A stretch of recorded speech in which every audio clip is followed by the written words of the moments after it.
Normally in post-production, you edit the film, lock your picture, and you do the visual effects, and then you'll score the film. Then you start your final mix. But we're not talking normal here. Yeah.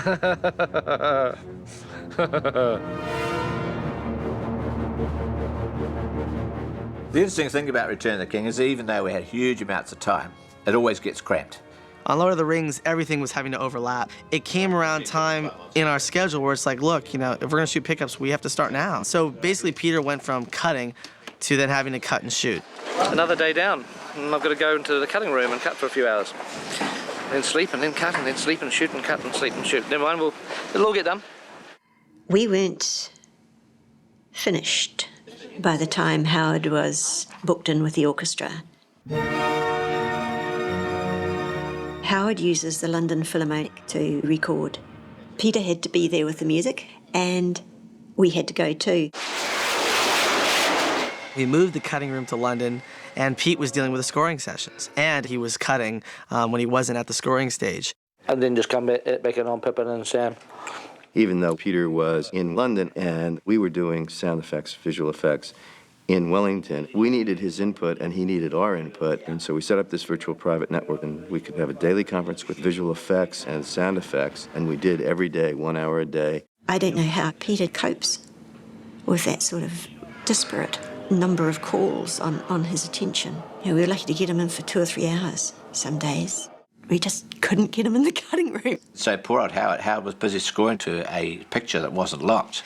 There were times where he would score something and then the cut would change, and it would affect the cue significantly enough to entail a re-orchestrating at times, recomposing at times, and definitely a re-recording of that cue. We had recorded this, and they changed the edit of it, so things fell in a different place. So I'm just touching up a little part of it.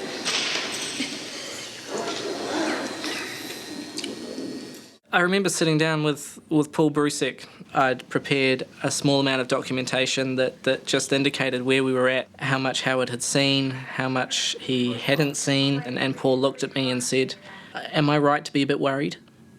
And I said, "Absolutely." Because we were getting the cut so late, one couldn't afford to wait for locked sequences or finished visual effect shots to start the sound work. And so we were back home mixing to pictures that weren't really finished.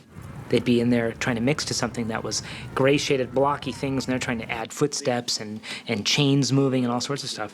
And they were just looking at me like, "Help, Dean, help."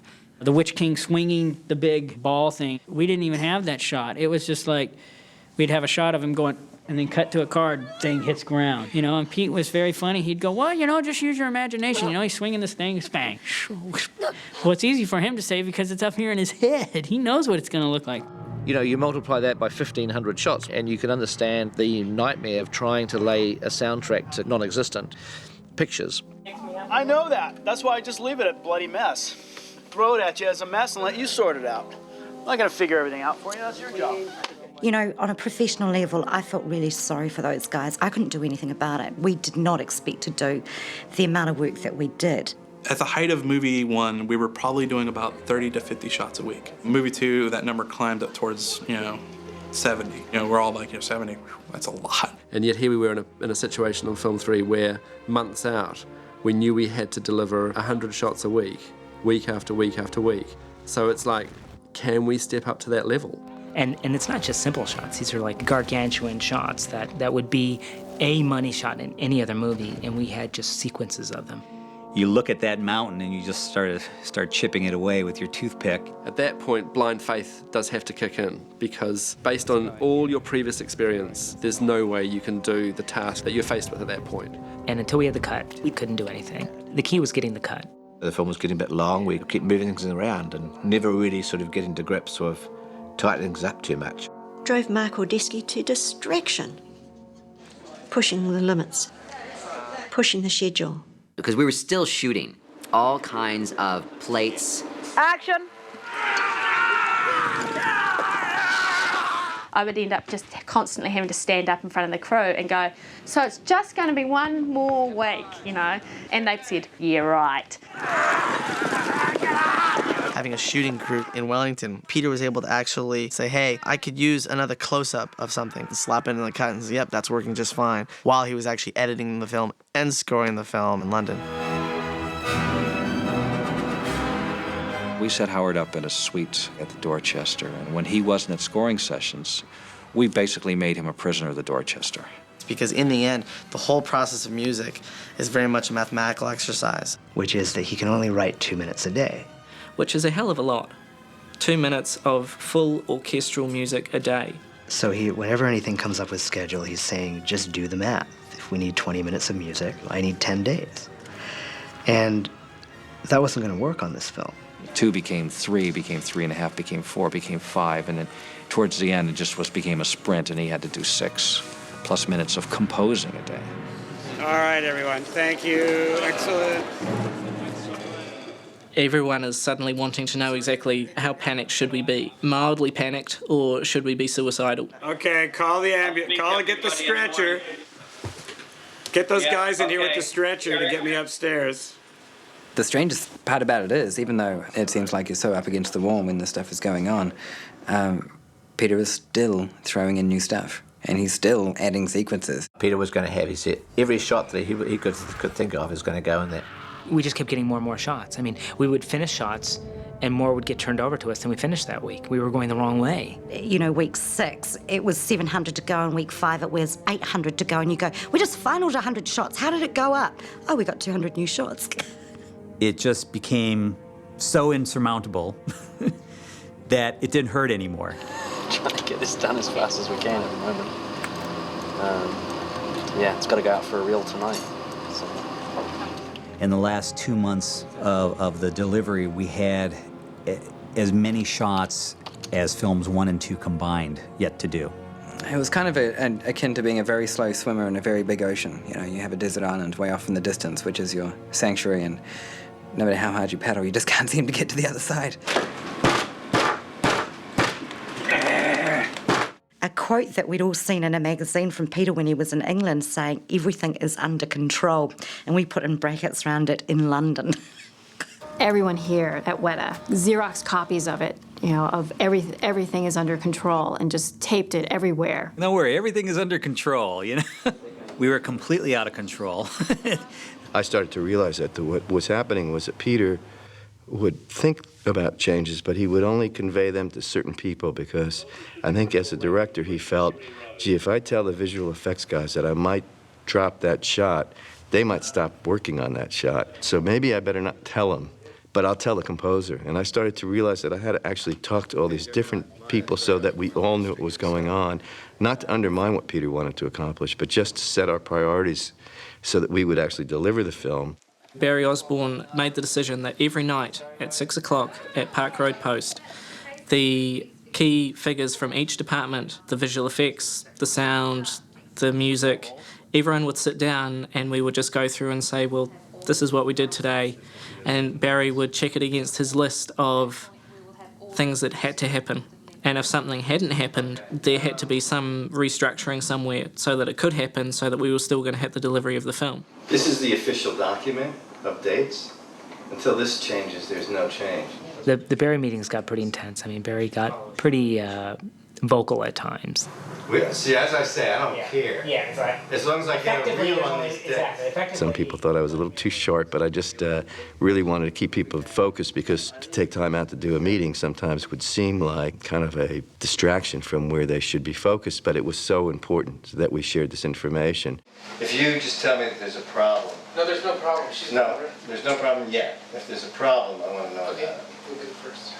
All the schedules were getting pushed. It was becoming increasingly apparent that their dates weren't going to work, and they were going to have to move their stuff, and so they were getting a lot of stress on their side. If we miss these dates, we miss release. Okay. And they tried to start doing the final mix, and they didn't have a final cut in there. We got to start the final mixing on this date, period. Like, we're not ready to start. I knew we weren't ready to start, but we did anyway. To war!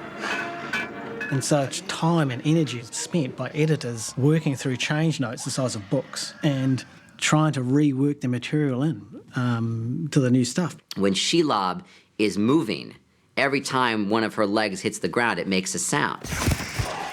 And just a small tweak in that shot may move where that sound goes. Or you're doing a shot and you've got a previs of a Feldbeast flying through the frame, and then there's a rumor that we start hearing that, oh, Peter's decided to add 4 Feldbeasts into the shot. Well, we had to know about that because we had to accommodate a few more screams. It's like throwing a dart at a flock of birds. It's like, it's kind of like everything's moving and it's a constantly moving target, and the deadline's getting closer.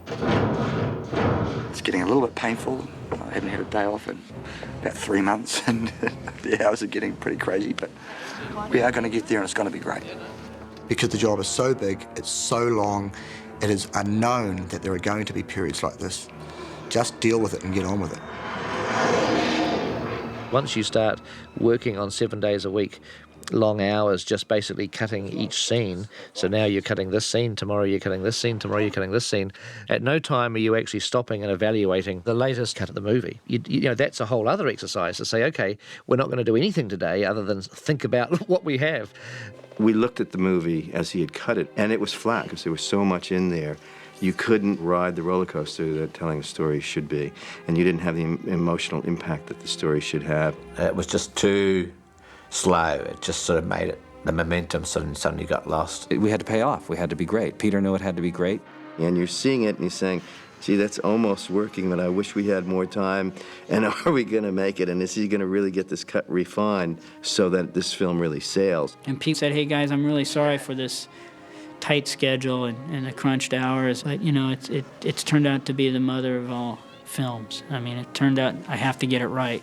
Sometimes you just have to have the confidence and the belief in the fact that you're going to pull it off, and you just keep going forward every day, and you don't allow the self-doubt or any doubt, a shadow of doubt to enter into your mind, because you just have to keep going forward. Peter Jackson has not yet approved the schedule, and we'll find out about that tomorrow, so stay tuned. We're all hopeful this will work. Peter could no longer be in London. He had to be down at the final mix, physically on the stage. We left London, fly back to New Zealand, back into the cutting room. We still had only 5 reels locked, 5 reels out of 10 altogether. And so we were still going like the clappers. Back in the cutting room, we'd do more work on another reel, and then they'd be back down to the sound mix. And so all this process was backwards and forwards. In the meantime, we're still waiting for effects to come in, because they changed the scenes as well. We are under 5 weeks away from delivery, and we have just about the same number of shots that we delivered in the entire of film 1 to go. About 540 shots to go. We had footage, they were still shooting at that stage, elements for all the effect shots. Action! Not until we had the actual shots themselves, something approaching the finished shot, where you could find down the pacing and actually make the battle work. The miniature unit was filming in November. The release was December. The last major sequence we did was the Black Gates. Just moments before the whole thing had to be delivered. That whole sequence of 3 reels, it's about an hour. We did all that when we got back to New Zealand in those 3 weeks. It didn't matter how productive you were towards the end there. More shots were coming in. Eagles! The eagles are coming! Dina looked at each other and goes, what do you mean eagles? Where are these eagles? There's eagles in this movie, what? You'll get something up there on screen. You can bash something out for any old shot, but that wasn't what we were about with Film 3 at all. It had to be the best. And all the while, we've got the drum beat going on. It's gotta get done, gotta get done, gotta get done. I remember being in ADR and kind of suddenly getting that fear that, wait a second, this one actually may not make it. The newspapers here had even started to run stories, like the mayor of Wellington, Kerry Prendergast, was having to go on record saying, oh no, Peter will finish the film. We're not going to delay the premiere, because there was sort of rumours that the film was still unfinished. We had this immovable date that New Line had presented as saying, this is the point when we need the film. Because even after we deliver, they still need to then deliver to all the different international distributors around the world, because it was a worldwide release. Was there probably a lot of tension? Absolutely there was. Was there a lot of not knowing what to do? How are we going to finish this movie? How are we going to meet the foreign delivery requirements? I heard all that stuff, and I have to take it in one ear and go, you know what? I still work for the director. For some reason, there's this sort of fear, especially in the studio, that, I'm going to not finish cutting until after the film's supposed to be released, therefore it's going to be late. But of course I'm not going to do that, because it's not responsible filmmaking to do that. You have to deliver your movie on time, but you just have to deliver the movie just in time. That's the trick, you see. I think the original delivery was about like end of October, and of the entire movie completed, and we were still mixing in November. Even though the scheduled delivery time was really coming up on us hard, Peter was sure that he wanted to have the quality at the top all the way to the end, and didn't want to cut any corners just because the delivery schedule was hitting him. It's just trying to get everything finished, just trying to get everything, the last little tweaks and bits and pieces just done, so we can just get this film signed off. And we actually had a little mantra within the sound department. When we thought things were getting bad, we would say, well, as bad as we think it is, over at Weta, they got it worse. Yeah, it's not great to cry in the job, but I think that there were moments in time when we all probably did. We were doing the destruction of the Black Gates. We had the Pelennor Fields. We had all the biggest shots to deliver. So we just burned the candles at both ends until we got everything in that we wanted to get in. It was less a problem of keeping them going and keeping them enthused as it was a problem of keeping them healthy and telling them to go home. Every day that ticks by, we have to do 20 shots. Every hour, somebody has to final shot. A shot can take anywhere from 2 to 10 weeks to do, so that starts to get a little scary. This one, I've been working on this one since Monday, and it's due on Friday. There were compositors at the end, the last month, that would go home every other day to sleep. Shampoo. Prepared. The conference room where we met every day for dailies started to get a little bit ripe. Too many 7-day work weeks and too many people staying overnight. It started to get a little over the top. Most definitely wouldn't be doing that for any production or any director for that matter. When your leader is feeling the crunch, you try to help carry the burden for him as well. He knows how far he can push everyone to the last minute, break everyone's back maybe along the way, but we'd still be able to get it done and get it in the theater.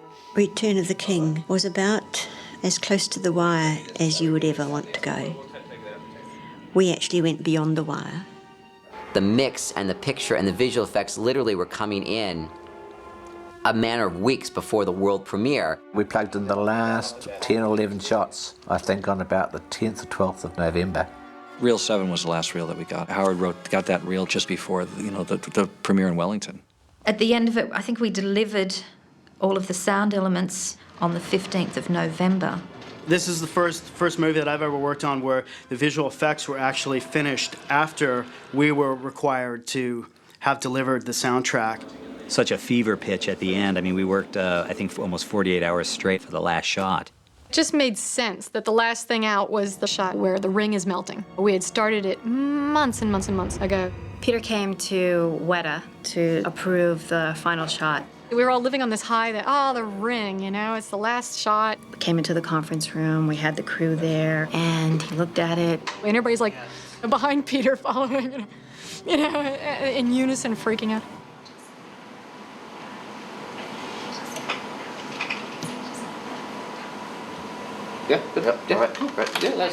And everyone did like a silent wave behind him. Woo! And get this little wave around the room, and we were all very excited. So that ring was that very last perfect, it's gone, and this is Wednesday. When was the premiere, Monday? Right up there, right to the very last minute. It just barely made it in the door. The gears just rotated and they fell into place and it meshed, and you all of a sudden have this masterpiece. I think there's a few sort of stressed people there at the end, especially in the distribution area. I'm sure there was some guy blow drying the prints as it was being put into the boxes and shipped out. I mean, it was definitely that tight. Someone used the analogy that Peter was the pilot on this one, and he knew how much fuel he had in his tanks, and he landed that baby at the last final minute.